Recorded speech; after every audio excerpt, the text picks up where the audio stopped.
किसी की नजर लग गई।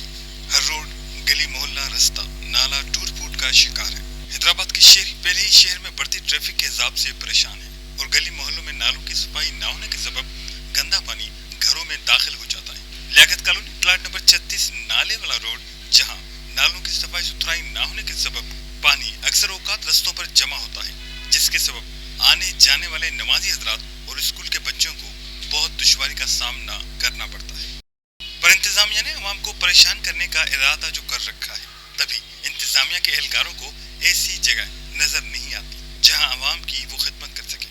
शहरियों का कहना था कि नालों की सफाई सुथराई कराई जाए ताकि इलाका मकीनों के साथ साथ आने जाने वाले भी परेशानी से बच सके। कैमरामैन उमर हयात के साथ इमरान शरकियारी, धूम टीवी न्यूज़, हैदराबाद।